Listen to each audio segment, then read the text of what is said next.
प्रधानमंत्री डांस करते हैं इजराइल को इंप्रेस करने के लिए, वाइस चांसलर डांस कर रहे हैं प्रधानमंत्री को इंप्रेस करने के लिए। और क्या हो रहा है मुझे बता दीजिए तो जरा। एडमिनिस्ट्रेशन में लेटने का कंपटीशन है सर, ऐसा नहीं कि नॉर्मल झुक करके साष्टांग प्रणाम करना है, जमीन को चाट चाट करके कुआं खोद देना है वहां पर।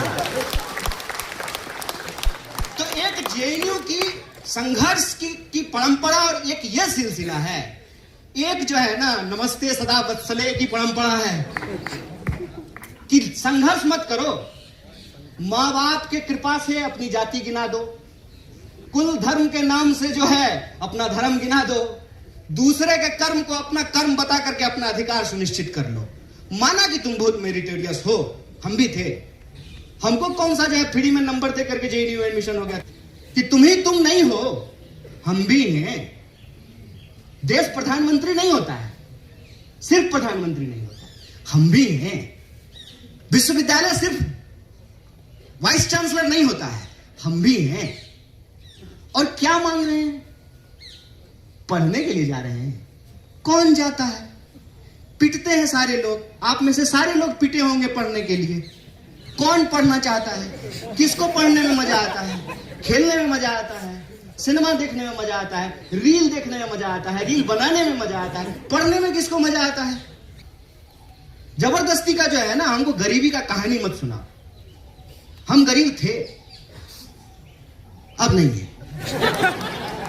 और जेएनयू से मेरा जो कहिए एक ना लव हेट रिलेशनशिप है, मोहब्बत भी इतनी भी है और गुस्सा भी कभी कभी बहुत आता है।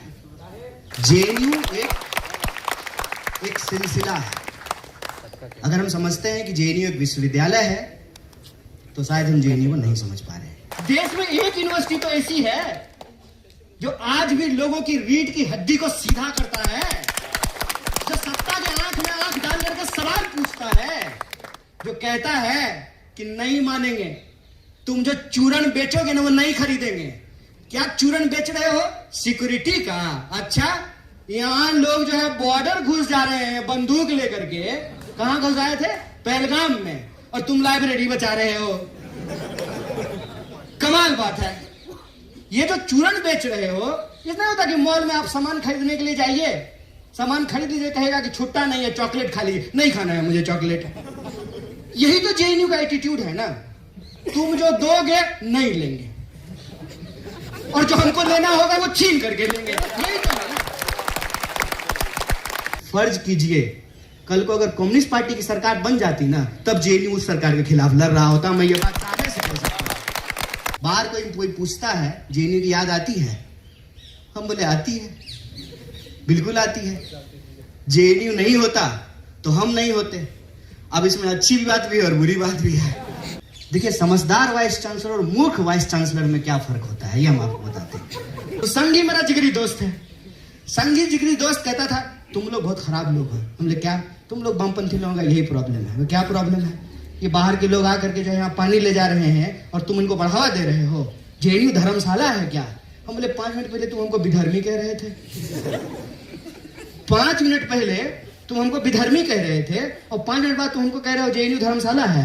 दोनों में से एक बात बोलो ना। या तो धर्म मानते हैं, धार्मिक लोग जो है रहते हैं जेएनयू में, या धर्म विरोधी लोग रहते हैं। भाई, ये जेएनयू में पढ़ने वाले, ये जेएनयू एसयू, ये लोगों के पढ़ने के अधिकारों के लिए लड़ रहा है, और तुम लोग कहते हो जेएनयू एसयू अय्याशी करता है। दोनों में से कोई एक ही बात होगा ना। और एक बात यह है कि तुमको सबको नहीं देना है, और जेएनयू को ना इसकी जितनी ताकत और जितनी कुवत है ना, ये सबको देना चाहता है। इसीलिए जब हम कहते हैं वी आर जेएनयू, मतलब हम सबका जेएनयू है। और जब जेएनयू में कोई सवाल होता है, जेएनयू के ऊपर कोई हमला होता है, तो हम अपनी विचारधारा, अपनी पहचान, अपना संगठन, उन तमाम चीजों को छोड़ करके इकट्ठा हो जाते हैं। यही जेएनयू की ताकत है। और आज भी हम इस बात के लिए खड़े हैं कि जेएनयू को बचाना मतलब उस सपने को बचाना कि यह देश हम सबका है। देश का मतलब देश के 140 करोड़ लोग होते हैं और भारत माता का मतलब भारत में रहने वाले लोग होते हैं। विश्वविद्यालय का मतलब विश्वविद्यालय में रहने वाले लोग होते हैं, चाहे वो स्टूडेंट हो, कर्मचारी हो, टीचर हो, नदी हो, पहाड़ हो, पेड़ हो, क्लासरूम हो, उससे विश्वविद्यालय बनता है। ये हम सबको बचाने की लड़ाई है। इसमें आप पूरी ताकत से लड़िए, हम भी पूरी ताकत से कंधा मिलाकर के आपके साथ खड़े रहेंगे। आप सबका मैं क्रांतिकारी इस्तकबाल करता हूं, आपको जय भीम और लाल सलाम कहता हूं। दोस्तों, मैं यहां बैठा हुआ था तो सोच रहा था, कहने को बहुत कुछ है, बताने को कुछ भी नहीं है। कहने को बहुत कुछ इस तरह से है कि हमारे शिक्षकों ने जो है पारी संभाल ली है।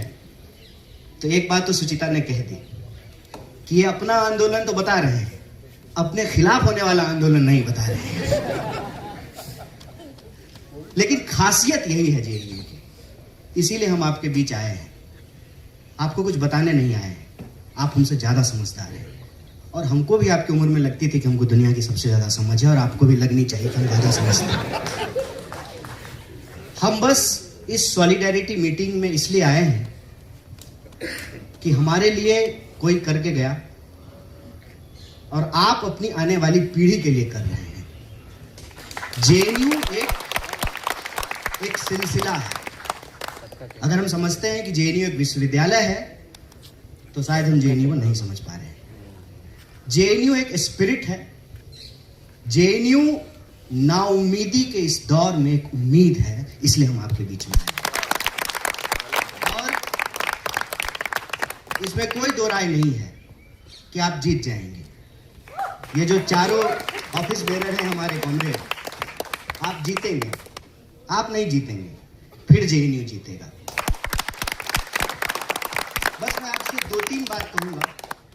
पहला तो ये कि अभी कॉमरेड रोहित ने रजत दत्ता को याद किया। हम लोग यूनिवर्सिटी हड़ताल किए थे और ये जो जेएनयू एडमिन के सामने टी पॉइंट है, वहां पे हमने उनकी गाड़ी रोक दी। सर दोपहरी में जो जा रहे थे, मस्ट भी डायबिटीज पेशेंट रहे होंगे। बहुत तेज उनको गुस्सा आया। बोले तुम लोग यूनिवर्सिटी क्यों बंद किए हो? बोले कि अपने अधिकार के लिए बंद किए हैं, पूरे एटीट्यूड में। बोले कि क्या क्या नाम है? बोले शौक से लिख लीजिए। वो सीधा वाइस चांसलर के पास गए, बाय नेम कंप्लेन कर दिया। सब जो है संगठन से 2-2 लोगों को फाइन हो गया। देखिए, समझदार वाइस चांसलर और मूर्ख वाइस चांसलर में क्या फर्क होता है, ये हम आपको बताते हैं। समझदार वाइस चांसलर जो है वो ये जानता है कि किसी भी स्थिति में भद हमारी पिटनी है, तो इज्जत बचा लेते हैं। उस वक्त के वाइस चांसलर बहुत समझदार थे। शिक्षक को समझाया, कंप्लेन किया, फाइन किया, और जब एडमिशन लेने के लिए दोबारा रजिस्ट्रेशन के लिए गए तो एडमिशन बोला कि फाइन दो। बोले फाइन तो नहीं देंगे, माफी मांग लेंगे। तो बताइए सावरकर और भगत सिंह में क्या फर्क रहेगा? यही तो फर्क है। इसीलिए हमने कहा कि जेएनयू एक सिलसिला का नाम है। तो जो है वाइस चांसलर कहा ठीक है, किसी को बताना मत, फाइन हम भर देते हैं। एक तो जो टीचर यहां साथ खड़े हैं, हमारी लड़ाई में हमेशा खड़े रहे, हम इनके खिलाफ भी लड़े हैं। दूसरा कि वही टीचर जिनके खिलाफ हम लड़ते हैं, जो हमको सिखाते हैं, वही सिखाते हैं कि लड़ो, सच के लिए लड़ो, न्याय के लिए लड़ो। और आजकल एक वर्ड बहुत मीडिया में चलता है ना, सनातन। क्या है सनातन? संघर्ष ही सनातन है। जब से यह सृष्टि बनी है, जब तक यह सृष्टि रहेगी, अगर कुछ सनातन है तो संघर्ष है। इसलिए संघर्ष करने से कभी मत घबराइएगा, चाहे उसका परिणाम कुछ भी हो। और जब हम जेल गए तो सबसे ज्यादा मुखर वॉइस के तौर पे अगर कोई लड़ रहा था तो रजत दत्ता लड़ रहे थे। यहां से हम उनको याद कर रहे हैं। इसीलिए हमने कहा कि जेएनयू एक सिलसिला है और उस सिलसिले में हमको 2-3 बात समझनी है। ये कोई नई बात नहीं है। हम लोग यहाँ कुछ हजार लोग बातचीत कर रहे हैं और ब्रह्मपुत्रा के सामने लाल बेंच पे बैठ करके 3-4 लोग कह रहेगा ये वामपंथियन सब जो है ना, इनको कोई काम नहीं है भाई। अब तो मैं कांग्रेस में हूं।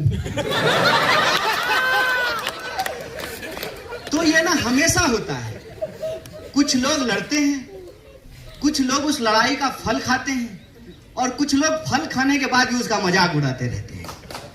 इसकी परवाह मत कीजिए, लड़ते रहिए। और कोई बाहर मुझे पूछता है, मेरी अंग्रेजी बहुत अच्छी है, बहुत शानदार है, इतनी अच्छी है कि मैं आज तक उसको बोलने का हिम्मत नहीं जुटा पाया। और जेएनयू से मेरा जो कहिए एक ना लव हेट रिलेशनशिप है, मोहब्बत भी इतनी भी है और गुस्सा भी कभी कभी बहुत आता है। हम बताते हैं 18 में पीएचडी करके हम पहली बार किसी पब्लिक इवेंट में आए, 8 साल के बाद पहली बार आए। और वो इसलिए आए हैं कि हमको लगा ये जेडीयू में आज तक हुआ ही नहीं। सरकार हमारे खिलाफ होती है, एडमिनिस्ट्रेशन का एक हिस्सा हमेशा स्टूडेंट मूवमेंट के साथ होता है, क्योंकि जेएनयू का एडमिनिस्ट्रेशन कोई बाहर से आकर के नहीं बनता है, जेएनयू के ही टीचर और जेएनयू के ही कर्मचारियों से बनता है। तो जब हम जेएनयू बोलते हैं तो ये सिर्फ विद्यार्थियों का नहीं, विद्यार्थियों का, कर्मचारियों का, शिक्षकों का, पेड़ों का, पौधों का, पहाड़ों का, लाइब्रेरी का, क्लासरूमों का जेएनयू है। और यह जो मानसिकता है ना, आज जो हमारे ऊपर थोपी जा रही है कि देश अलग है, देशवासी अलग है, एडमिनिस्ट्रेशन अलग है, स्टूडेंट अलग है, ये जो मानसिकता है इसी को कहते हैं गुलाम मानसिकता। और हमको नागरिक से लगातार गुलाम बनाने की कोशिश की जा रही है। जब हम ऊपर से जाते रहते हैं कभी कभी, तो जेएनयू में आज भी सबसे ऊंची कोई चीज दिखती है तो वो लाइब्रेरी दिखती है, और मन में एक सुकून रहता है कि चलिए आज भी जेएनयू का एडमिनिस्ट्रेटिव बिल्डिंग लाइब्रेरी से छोटा है। जिस दिन एडमिनिस्ट्रेटिव बिल्डिंग लाइब्रेरी से बड़ा हो जाएगा, उस दिन जेएनयू नहीं रहेगा, इस बात को याद रखिएगा। और इसीलिए ये जो लाइब्रेरी का सवाल है, और उस सवाल को लेकर के जो जेएनयू एसयू का रेस्ट्रिक्शन है, इसका एक लार्जर पॉलिटिकल और फिलोसॉफिकल कॉन्टेक्स्ट है। फिलोसॉफिकल कॉन्टेक्स्ट ये है कि आप पढ़ने से रोकना चाहते हैं। मैं जब आया जेएनयू तो सतलज में था, तो मुनिरका में कौन रहता है सर? अगर आपको पैसा हो जाए, ईमानदारी से बोलिए, अगर आपको पैसा हो, सर अजय सर आप बसंत यार रहते हैं ना, कौन रहता है मुनिरका में? मुनिरका में वो रहता है जो वसंत कुंज का किराया नहीं दे सकता है। ये इसमें क्या झूठ है? जबरदस्ती का हम कोई नॉस्टैल्जिया नहीं ओढ़ना चाहते हैं। जबरदस्ती का जो है ना, हमको गरीबी का कहानी मत सुना। हम गरीब थे, अब नहीं है।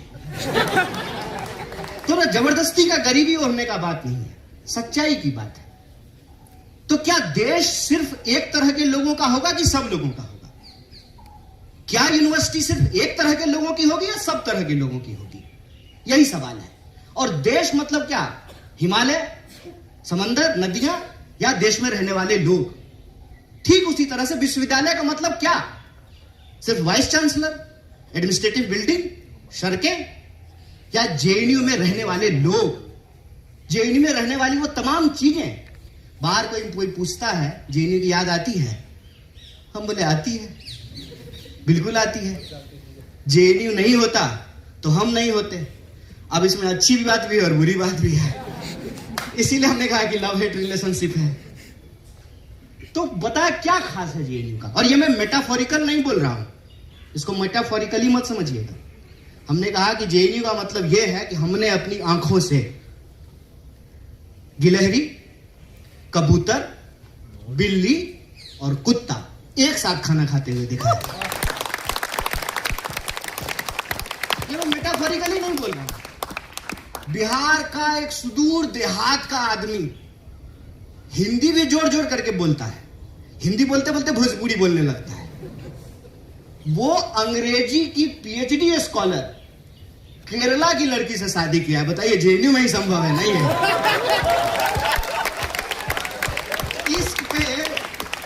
इश्क पे जो है मैम ने जो है कविता कही, ये इश्क जो है आपके होने का, आपके बीइंग का, आपके वजूद का, कि तुम नहीं हो, हम भी हैं। देश प्रधानमंत्री नहीं होता है, सिर्फ प्रधानमंत्री नहीं होता, हम भी हैं। विश्वविद्यालय सिर्फ वाइस चांसलर नहीं होता है, हम भी हैं। और क्या मांग रहे हैं? पढ़ने के लिए जा रहे हैं। कौन जाता है? पिटते हैं सारे लोग, आप में से सारे लोग पिटे होंगे पढ़ने के लिए। कौन पढ़ना चाहता है? किसको पढ़ने में मजा आता है? खेलने में मजा आता है, सिनेमा देखने में मजा आता है, रील देखने में मजा आता है, रील बनाने में मजा आता है, पढ़ने में किसको मजा आता है? ये सारे टीचर यहां बैठे हुए हैं। सर, हम लोग तो खूब इनकलाब जिंदाबाद करते थे और कई बार समय पे असाइनमेंट तो नहीं जमा करते थे। और ये जो रेस्टिगेट हुए हैं, ये किसी एवरेज स्टूडेंट से कम ही लाइब्रेरी जा पाते होंगे बेचारे। ये तो दूसरे के अधिकार के लिए रेस्टिगेट हुए।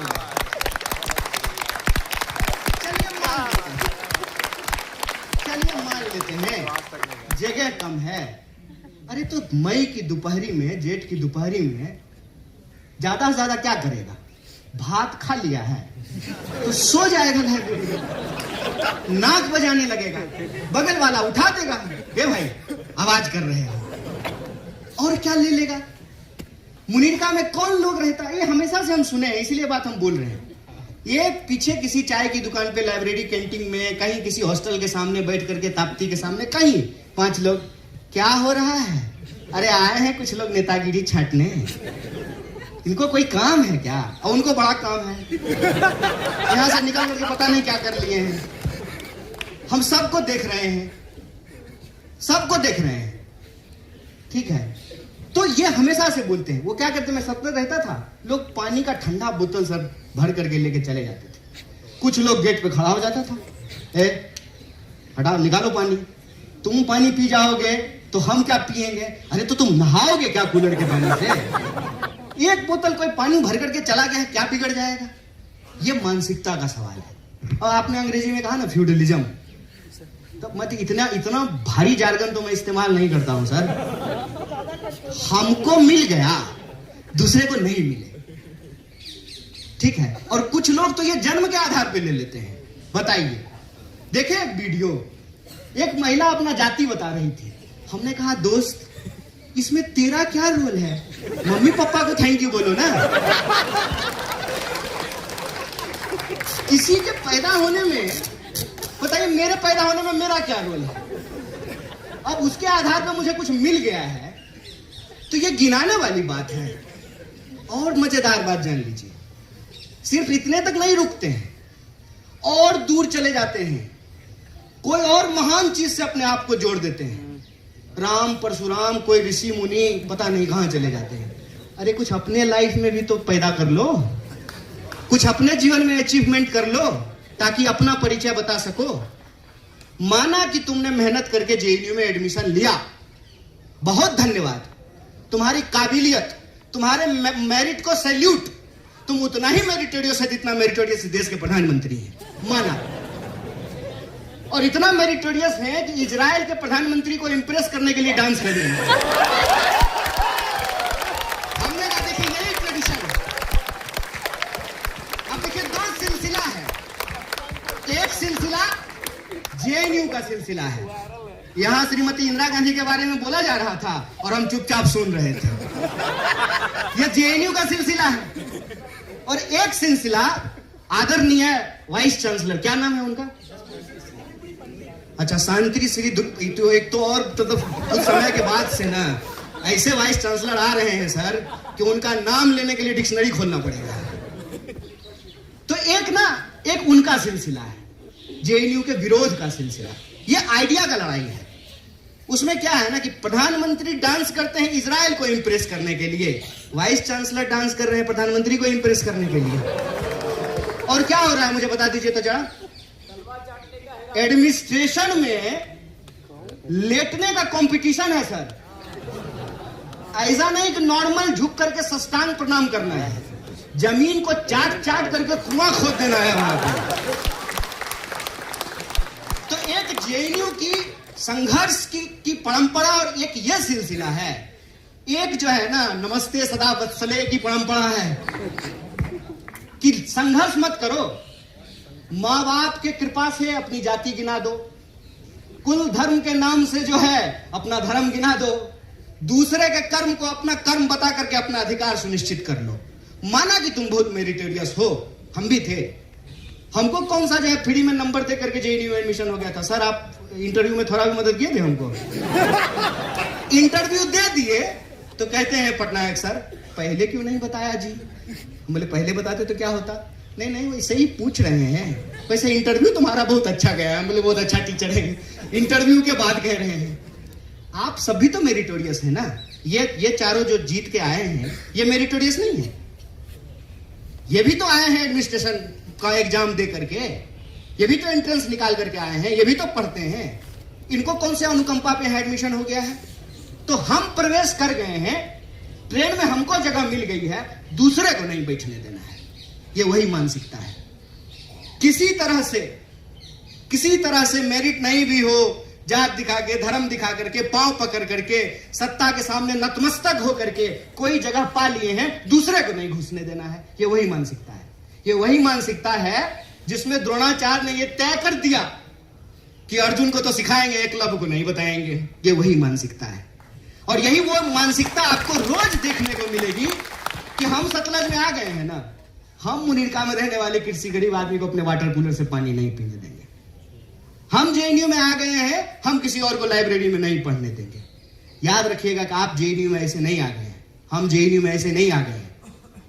ऐसे ही नहीं जो है हम जेएनयू में एक दिन प्रेसिडेंट हो गए और ऐसे ही नहीं जो है हमको सरकार पकड़ करके जेल में डाल दी।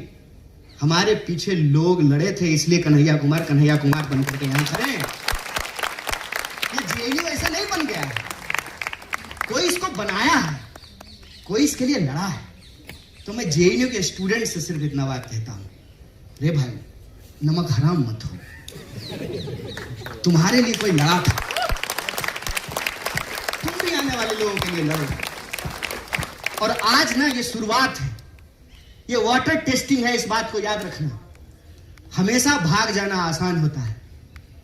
जब क्रैकडाउन हुआ था, मैं ज्यादा नॉस्टैल्जिक दुनिया में नहीं जाना चाहता हूं, क्या कहानी गिनाता रहूंगा।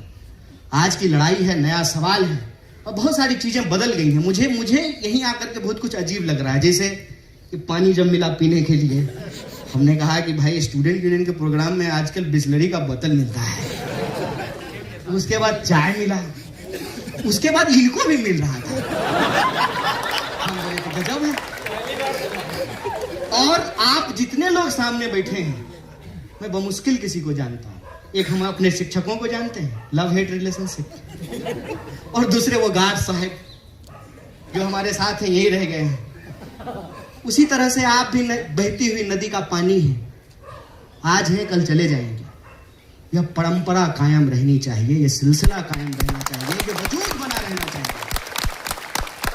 कि कल को फिर जेएनयू की सीढ़ियों पे खड़ा होकर के कोई नौजवान इश्क करने की हिम्मत करे और सत्ता की आंख में आंख डाल करके सवाल पूछने का हिम्मत करे। यह देश जितना तुम्हारा था उतना ही हमारा है और उतना ही आने वाली पीढ़ी का रहेगा। यह विश्वविद्यालय कायम रहनी चाहिए। यह विश्वविद्यालय उस सपने को जीता है जो सपना इस देश का संविधान हमको दिखाता है। वो सपना बराबरी का सपना है।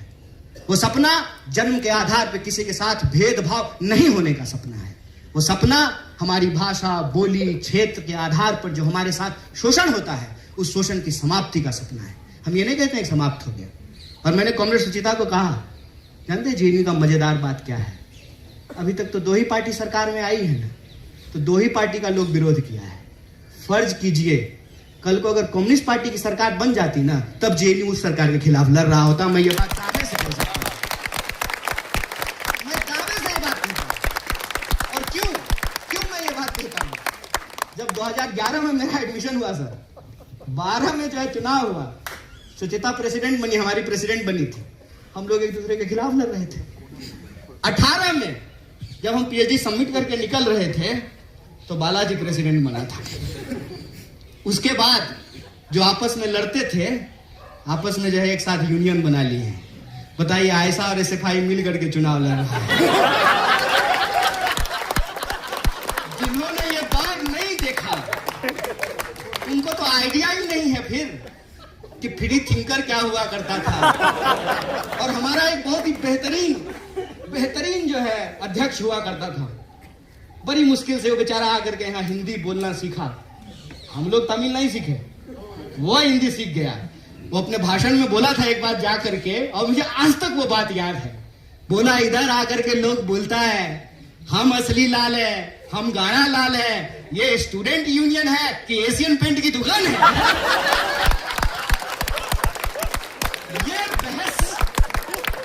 ये बहस हमेशा इस विश्वविद्यालय में रहेगा।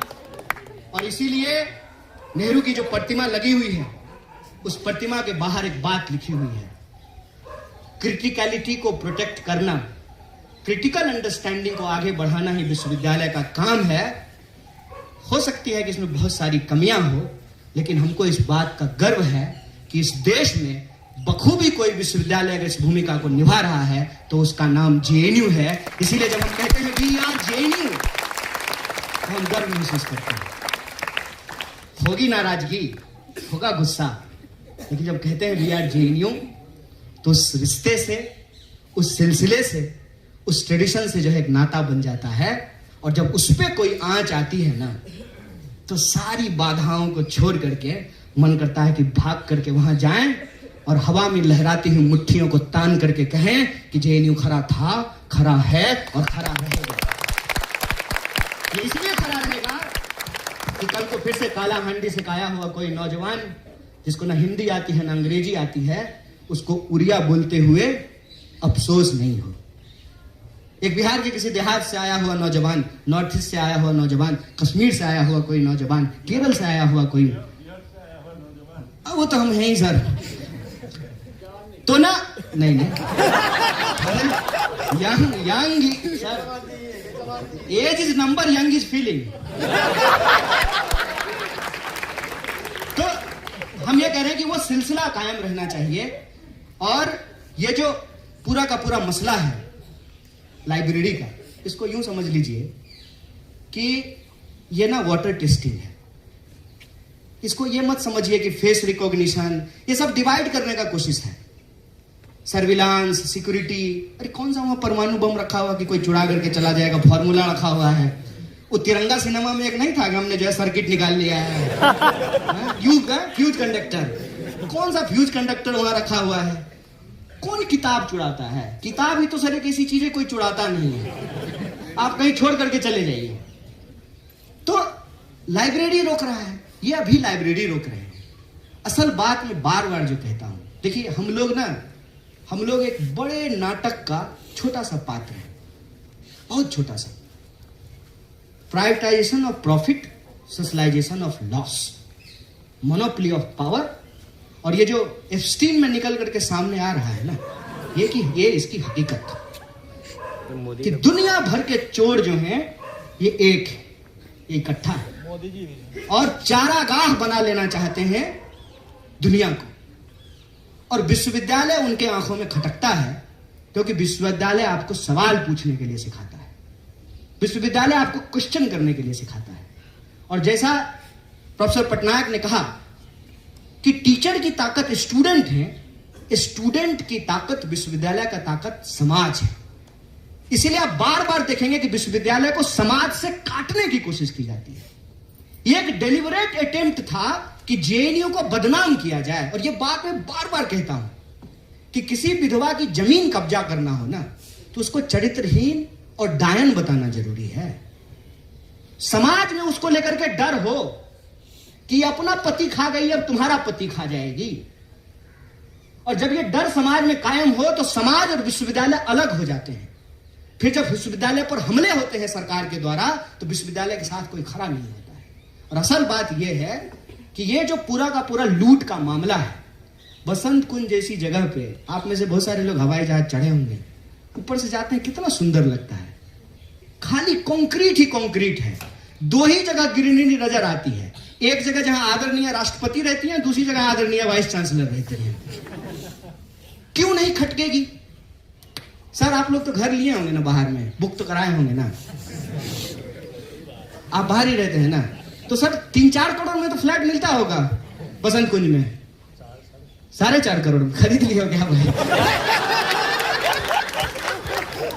4.5 करोड़ में फ्लैट मिलता है सर। ये 1000 एकड़ जमीन है।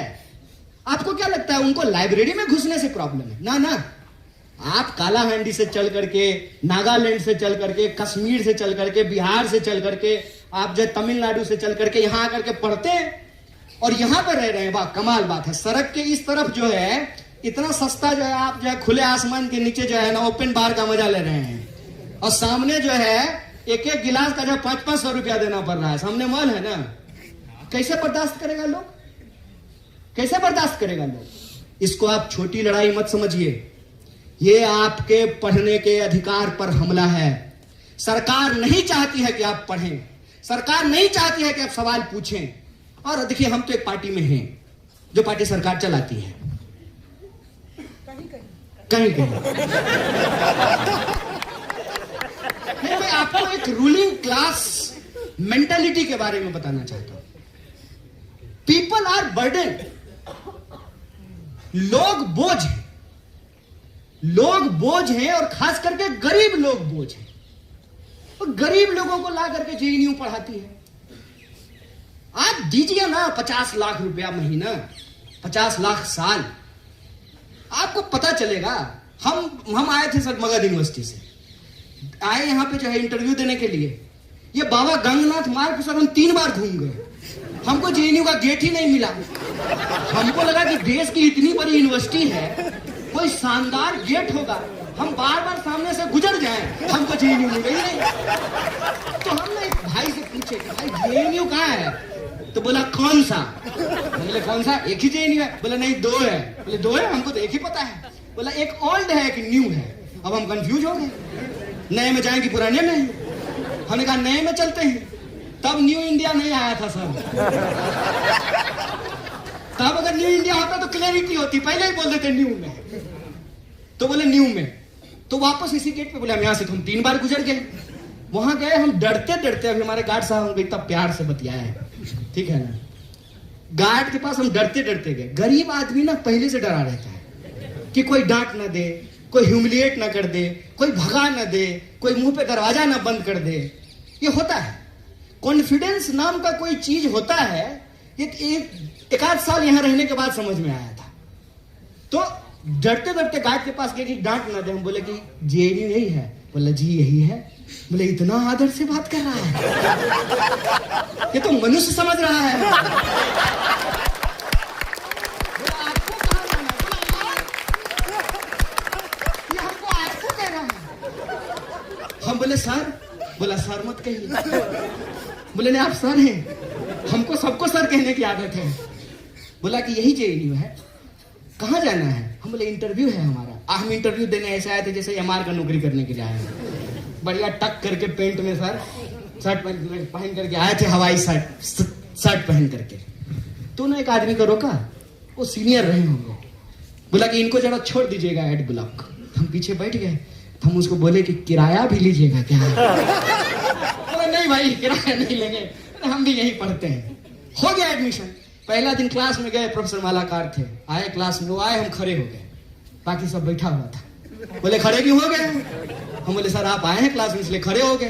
तो बोले कि इसमें हमने ऐसा क्या कर लिया कि तुम खड़े हो रहे हो हमको देख के? हमने कहा सर आप टीचर हैं। तो बोला कल तुम भी हो जाओगे। हम बोले हाँ बात तो ठीक है, एक टीचर होने ही तो आए हैं। बोले कि मेरी पीएचडी हो गई, तुम्हारी पीएचडी हो जाएगी, हमारे तुम्हारे में क्या फर्क है? फिर हमारा कॉन्फिडेंस इतना, वैसे सर हम सिगरेट नहीं पीते हैं। हमारा कॉन्फिडेंस इतना था कि हम पटनायक सर के पॉकेट से सिगरेट निकाल लेते थे। फर्क देखिए, कैसे आए थे और कैसे बन गए। क्या सर? और झूठ बोल रहे हैं, खाली केला खाली तो नहीं गए थे इनके घर में। 20 दिन जेल में थे, बड़ी जोर से तलब हो रही थी। तो मैं सोचा कि सर के पास आता हूं, पीढ़ी का सिगरेट मिलेगा। ये फर्क है, ये मैं अपनी आप बीती आपको बता रहा हूं, और ये मैं पहली बार पब्लिक में बोला हूं। तो और जेल जो है, जेल का मजेदार बात, सब 83 की बात बोल रहे थे। मैं जेल में गया, मुझे बहुत दिन के बाद चैन मिला था सर। इतना दुखी मत होइए कोई अगर जेल में जाए तो, खुश होइए। पता है क्यों? क्योंकि एक असली बात कोई नहीं बताएगा। इनमें से अगर कोई भी जेल में चला जाए ना, संघर्ष कीजिए लेकिन दुखी मत होइएगा। क्यों? क्योंकि जब आप सुबह 2 बजे अपने स्टूडेंट यूनियन के लीडर को, लीडर तो मत ही बोलिए, बेचारे वर्कर हैं, प्यून हैं वो आपके, फोन करके जब कहते हैं ना कि हाँ जी रिजर्वेशन काउंटर सुबह कितने बजे खोलेगा, अरे तुम रेलवे इंक्वायरी है। मतलब स्टूडेंट यूनियन का मतलब परमानेंट 24/7 पानी नहीं आ रहा है। स्टूडेंट यूनियन को फोन करो, और नहीं अगर फोन उठाए आना अगली बार वोट मांगने के लिए। ये जो कॉन्फिडेंस है ना आपका, यही नागरिक होने का बोध है। मैं एक संगठन का प्रभारी हूं सर, जिसका कपड़ा का बैनर का आप बात कर रहे थे, आपके कपड़ा का बैनर सामने लगा हुआ है। समय बदलता है। स्टूडेंट यूनियन का टीचर जब चलता है ना लीडर, तो लगता है कि कोई एमपी जा रहा हो। यहां स्टूडेंट यूनियन का लीडर गुजर जाए पता भी नहीं चलेगा लीडर है। मैं ऐसे ही एक प्रोटेस्ट में गया था, एक दूसरी यूनिवर्सिटी का प्रेसिडेंट आया और बोला कि ये प्रेसिडेंट है, शक्ल कैसी लगती है उसकी। मैं सुन लिया उसको, मैं पलट करके बोला भाई संघर्ष करने के लिए लोग चुनते हैं, मॉडलिंग करने के लिए थोड़ी चुनते हैं। ये जो आपके नागरिक होने का बोध है ना, मैं सिर्फ जेएनयू के अपने विद्यार्थियों से बात करना चाहता हूं। मुझे कोई हक नहीं कि आपको कुछ बताऊं समझाऊं, बस मैं भी आपकी तरह का भी यहां विद्यार्थी था, आपका अनुभव साझा कर रहा हूं। ये जो संघर्ष करने का जिम्मेवारी आप देते हैं, हम लोग कहते थे अक्सर कि student union seat of power नहीं है, सीट ऑफ स्ट्रगल है। अगर आप यहां आए हैं तो संघर्ष कीजिए, और ये स्टूडेंट के दिमाग में क्लियर है, तभी तो रात को 2 बजे फोन करते हैं। तो गलती से अगर कोई जेल चला जाए, मैं बता रहा हूं ये बहुत खुश होंगे। पता है क्यों? सोएंगे, बहुत बढ़िया नींद है, कोई फोन नहीं करेगा। पानी नहीं आया है, सतलज में पानी नहीं है, ताप्ती का पानी खत्म हो गया है, रिजर्वेशन काउंटर नहीं खुल रहा है, लाइब्रेरी में कुछ हो गया, फुर्सत मिली, बढ़िया से शांति से जो है पीएचडी लिखेंगे। और आजकल रूमी बहुत मशहूर हो गए हैं, हम भी काफका और रूमी पढ़ेंगे जेल में बैठ करके। क्या जेल जब गए, 83 की बात कर रहे थे लोग, तो मैं सो करके उठा था, एक आदमी आया और कहता है और कॉमरेड कैसे हो? हम बोले जेल में।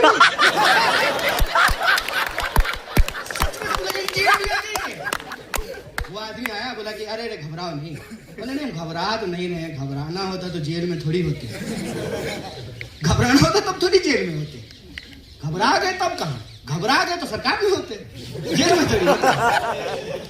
तो जो है वो आया, बोला कि अरे हम भी आए थे यहाँ पे, तुम्हारे जो है ना टीचर मालाकार और पटनायक, उन लोगों के साथ हम भी आए थे। बोले आप क्या करने आए थे? अरे सेनेडाई हुआ था, लोगों को जेल भेज दिया गया था, हम भी आए थे जेल में। तो हम बोले अभी क्या है? बोले अभी हम जेल कमिश्नर हैं, पूरा जेल हमारे ही अंदर है। मैं ऐसे ही नहीं बोल रहा हूं कि जिनको लगता है कि जेएनयू यूनिवर्सिटी है, वो जेएनयू को नहीं जानते हैं। जेएनयू का इतिहास, मुंह जवानी जेएनयू के एक एक ईंटों पर दर्ज है, एक एक क्लासरूम के बेंचों पर दर्ज है। और जो लोग यहां आए, उनका सौभाग्य, वो उनकी जिंदगी के सबसे बेहतरीन दिनों में से एक है। इसीलिए प्यार और रंज, हिट कि इतना कुछ कर लेने के बाद भी, हाँ, सबसे ज्यादा क्रिटिसिज्म अगर कहीं से हो सकता है तो जेएनयू से ही होता है। और इसके लिए मुझे आपसे कोई शिकायत नहीं है, मैं आपको सैल्यूट करना चाहता हूं। आप अपने स्पिरिट को इसी तरीके से कायम रखिए। देश में एक यूनिवर्सिटी तो ऐसी है जो आज भी लोगों की रीढ़ की हड्डी को सीधा करता है, जो सत्ता के आंख में आंख डाल करके सवाल पूछता है, जो कहता है कि नहीं मानेंगे, तुम जो चूरन बेचोगे ना वो नहीं खरीदेंगे। क्या चूरन बेच रहे हो? सिक्योरिटी का। अच्छा, यहां लोग जो है बॉर्डर घुस जा रहे हैं बंदूक लेकर के। कहां घुस आए थे? पहलगाम में, और तुम लाइब्रेरी बचा रहे हो। कमाल बात है। ये जो चूरन बेच रहे हो, इसमें होता कि मॉल में आप सामान खरीदने के लिए जाइए, सामान खरीद लीजिए, कहेगा कि छुट्टा नहीं है, चॉकलेट खा लीजिए। नहीं खाना है मुझे चॉकलेट। यही तो जेएनयू का एटीट्यूड है ना, तुम जो दोगे नहीं लेंगे। और जो हमको लेना होगा वो छीन करके लेंगे। यही तो है ना। तुम कह रहे हो कि भैया फेशियल रिकॉग्निशन नहीं लेंगे, चंदा लेंगे बारकोड से। आप लोगों ने कॉन्ट्राडिक्शन पकड़ा। सर डायलेक्टिक्स पढ़ाए हैं आप लोग, डायलेक्टिक्स देखे। बोला कि जो फेशियल रिकॉग्निशन नहीं मानेंगे, लेकिन चंदा आप क्यूआर कोड से लेंगे। तुम्हारे हिसाब का डिजिटल इंडिया नहीं चलेगा, हमारे हिसाब का डिजिटल इंडिया चलेगा। हम एआई बनाए हैं, एआई को हमको नहीं बनाने देंगे। इस बात को याद रखना। यही फर्क है जेएनयू में और देश के दूसरे विश्वविद्यालयों में, कि हमको जो चाहिए वो लेंगे। और मैं आपको एक आंदोलन की याद दिला देना चाहता हूं। वाईफाई को लेकर के हम लोग संघर्ष किए सर, और वाईफाई को लेकर के मैं 3 पोजीशन बताता हूं मेरे 7 साल के जेएनयू के अनुभव में। जब आ रहा था, कंप्यूटर हंस रही है सुचिता, बहुत जबरदस्त विरोध हुआ। मशीन आएगा, रोजगार चला जाएगा, इसीलिए जो है कंप्यूटर नहीं आना चाहिए। उसके बाद जेआरएफ आया, लड़ करके जेआरएफ का पैसा बढ़ा है। जेआरएफ का पैसा बढ़ते ही सर ब्रह्मपुत्रा में मोटरसाइकिल लगाने की जगह नहीं, और देखते देखते जो है डिलीवरी बॉय सुबह शाम ये मुगल दरबार वाला भी डिलीवरी करने लगा। रूम नंबर 107 ब्रह्मपुत्रा ओल्ड की एक्सटेंशन। समाज बदलता है, हम भी बदलते हैं। फर्क यह है कि हम बदलाव के खिलाफ नहीं हैं, लेकिन बदलाव हमारी शर्तों पर होगा। हम विकास के खिलाफ नहीं हैं, लेकिन विकास हमारी शर्तों पर होगा। बदलाव के नाम पर तुम अगर मेरे ऊपर कुछ थोपना चाहते हो, और यूनिवर्सिटी का जो बुनियादी कैरेक्टर है कि ये एक्सक्लूजनरी नहीं होगा, इंक्लूसिव होगा। बताइए अगर ऐसी यूनिवर्सिटी होती कि बंबू गेट लगा होता, जैसे टोल गेट पे लगा होता है, तब तो हम नहीं देख पाते इंटरव्यू। हमको गेट ही नहीं मिल रहा था, और गेट पे अगर गलती से पहुंच भी जाते, गार्ड जोर से हक कर देते तो लौट के चले जाते। कौन पढ़ेगा। हम बीएचयू में मेरा एडमिशन हुआ, मैं आपको बता देता हूं, बीएचयू में मेरा एडमिशन हुआ, हम बीएचयू में एडमिशन ही नहीं लिए। इतना भव्य विश्वविद्यालय था ना सर, हमको लगा इतना दूर घर से यहां रहेंगे कैसे। इतना भव्य, भव्यता से दिक्कत नहीं है, बनाइए ना भव्य। इस लाइब्रेरी को इतना और ऊंचा बना दीजिए, या इतनी ही एक और बिल्डिंग कोशिश कर दीजिए। अरे आपसे ज्यादा तो मिडिवल टाइम का शासक लोग ज्यादा समझदार था। एक कुतुब मीनार बना लिया था, उसके बगल में दूसरा कुतुब मीनार बनाने का कोशिश कर रहा था, है कि नहीं। इतने साल के बाद सर 70 में यूनिवर्सिटी बनी, 69 में, तब से लेकर के अब तक एक और बिल्डिंग बना लीजिए ना बगल में, और देख लीजिए जो बैठने की जगह की कोई कमी नहीं होगी। कौन कहता है कि हम बदलाव के खिलाफ हैं? बदलाव के खिलाफ कोई हो सकता है? कोई नहीं हो सकता है। कौन विकास के खिलाफ है? नहीं है। लेकिन आप बदलाव किसकी शर्तों पे करना चाहते हैं? यूनिवर्सिटी का बेसिक कैरेक्टर क्या है? यूनिवर्सिटी का बेसिक कैरेक्टर अगर इंक्लूसिव है तो हम बदलाव के खिलाफ नहीं है।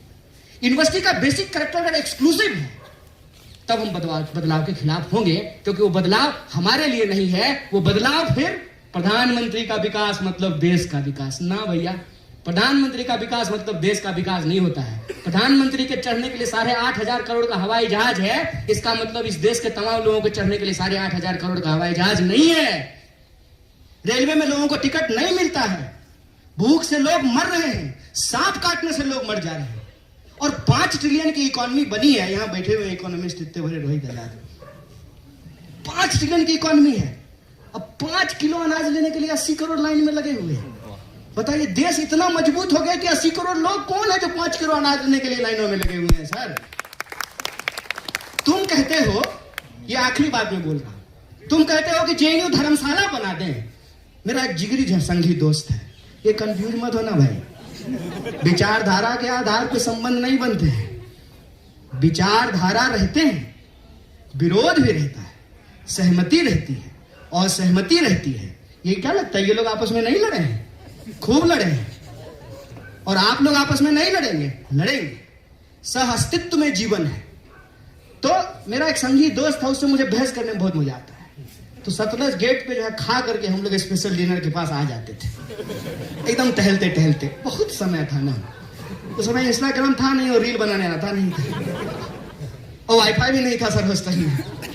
और वाईफाई को लेकर के जो है तो संघर्ष भी नहीं हुआ था, तब तो कंप्यूटर का ही विरोध हो रहा था। बाद में वाईफाई फ्री हो गया, सब लोग अपना लैपटॉप खरीद लिए, JRF मिल गया, बाइक खरीद लिए, आजकल अपने कमरों में रहते हैं। हेलो सर चैट पे ही होता है। सतलज से ब्रह्मपुत्रा जब गए तो चाय जाना है यादव जी की दुकान पे पीने के लिए, तो फेसबुक पे इनबॉक्स करता था, चाय पीने चलोगे? बोले इतने में तो खटखटा के कह दोगे ना बगल वाले कमरे में, ये चैट पे बोलने का क्या जरूरत है। आजकल पर्चा भी सर व्हाट्सएप पे लिखा जाता होगा, आई गेस प्रेसिडेंट बताएंगे क्या, है ना? बहुत अच्छी बात है। तो संघी मेरा जिगरी दोस्त है। संघी जिगरी दोस्त कहता था तुम लोग बहुत खराब लोग हो। हमने क्या? तुम लोग वामपंथी लोगों का यही प्रॉब्लम है। क्या प्रॉब्लम है? ये बाहर के लोग आकर के जो है यहाँ पानी ले जा रहे हैं और तुम इनको बढ़ावा दे रहे हो। JNU धर्मशाला है क्या? हम बोले 5 मिनट पहले तुम हमको विधर्मी कह रहे थे। 5 मिनट पहले तुम हमको विधर्मी कह रहे थे और 5 मिनट बाद तुम हमको कह रहे हो JNU धर्मशाला है। दोनों में से एक बात बोलो ना। या तो धर्म मानते हैं, धार्मिक लोग जो है रहते हैं JNU में, या धर्म विरोधी लोग रहते हैं। भाई ये JNU में पढ़ने वाले, ये JNU SU, ये लोगों के पढ़ने के अधिकारों के लिए लड़ रहा है और तुम लोग कहते हो JNU SU अय्यासी करता है। दोनों में से कोई एक ही बात होगा ना। और एक बात यह है कि तुमको सबको नहीं देना है, और JNU को ना इसकी जितनी ताकत और जितनी कुवत है ना, ये सबको देना चाहता है। इसीलिए जब हम कहते हैं वी आर JNU, मतलब हम सबका JNU है। और जब JNU में कोई सवाल होता है, JNU के ऊपर कोई हमला होता है, तो हम अपनी विचारधारा, अपनी पहचान, अपना संगठन, उन तमाम चीजों को छोड़ करके इकट्ठा हो जाते हैं। यही JNU की ताकत है। और आज भी हम इस बात के लिए खड़े हैं कि JNU को बचाना मतलब उस सपने को बचाना कि यह देश हम सबका है। देश का मतलब देश के 140 करोड़ लोग होते हैं, और भारत माता का मतलब भारत में रहने वाले लोग होते हैं। विश्वविद्यालय का मतलब विश्वविद्यालय में रहने वाले लोग होते हैं, चाहे वो स्टूडेंट हो, कर्मचारी हो, टीचर हो, नदी हो, पहाड़ हो, पेड़ हो, क्लासरूम हो, उससे विश्वविद्यालय बनता है। ये हम सबको बचाने की लड़ाई है। इसमें आप पूरी ताकत से लड़िए, हम भी पूरी ताकत से कंधा मिला करके आपके साथ खड़े रहेंगे। और इस बात को याद रखिएगा, मैं खास करके अपने चारों ऑफिस बेरर को कहना चाहता हूं, और आप सबके बिहाफ पे कह देता हूं, फॉर्मर JNU प्रेसिडेंट्स के बिहाफ पे कहता हूं, करंट JNU SU को, ये सीट ऑफ स्ट्रगल है और आप 4 लोग नहीं हैं। जब क्रैकडाउन हुआ 2016 में, अफरा तफरी मच गई, हर गेट पे पुलिस खड़ी थी, तो एक हमारे टीचर यही पढ़ाते हैं SSS में, सिगरेट पी रहे थे। क्या हाल है? तो ठीक है सर, पिलाइए। क्या सोच रहे हो? बोले सर समझ में नहीं आ रहा है, बड़ा माहौल खराब है, एक फोन काटते हैं दूसरा फोन आ जाता है। अभी यहीं पे जो है दिल्ली पुलिस के भी स्टाफ घूम रहे थे, आज नाम नहीं लेंगे, नौकरी चली जाएगी। तो हम पूछे क्या माहौल है? बोला सर माहौल तो बहुत खराब है, हर तरफ से लोग जमा है, कभी भी हमला हो सकता है। हम बोले सर पता नहीं क्या करें। बोले सुनो, यही शब्द था उनका और यही मैं आपके सामने दोहरा रहा हूं। सुनो, ये मत सोचना कि तुमको 1000 लोगों ने वोट दिया है, ये मत सोचना कि तुम्हारे संगठन में 10-15 लोग हैं, ये मत सोचना। ये सोचना कि तुम JNU SU के प्रेसिडेंट हो। और जब हम JNU SU कहते हैं ना, तो ये 2016 में नहीं है, ये आजादी के पहले शुरू होता है और ये तुम्हारे मरने के बाद भी कायम रहेगा। तुम उस परंपरा के वाहक हो। इस बात को याद रखना कि तुम सिर्फ 1000 स्टूडेंट के प्रेसिडेंट नहीं हो, तुम 8000 स्टूडेंट के प्रेसिडेंट हो, चाहे वो ABVP से भी जुड़ा हुआ क्यों नहीं है, चाहे वो तुमको वोट दिया या नहीं दिया, तुम पूरी यूनिवर्सिटी के प्रेसिडेंट हो। और तुम अगर भागे तो पूरा का पूरा यूनिवर्सिटी डिमोरलाइज होगा। तुम्हारे कंधे के ऊपर अब ये जिम्मेवारी है कि उस विरासत को, उस परंपरा को, उस सिलसिला को कायम रखो जिसको हम JNU SU कहते हैं। तो आप 4 लोग नहीं हैं, आप JNU SU हैं। और इस वाइस चांसलर को ये कहना चाहते हैं कि आप यहां से पढ़ी हैं। अफसोस की बात है, अगर जगदेश कुमार था तो कहते हैं ना कि गालिब दिल को बहलाने के ख्याल अच्छा था, कहते थे बाहर का आदमी है। आप तो यहां से पढ़ी है मैडम, आपको मालूम नहीं है कि JNU SU क्या है?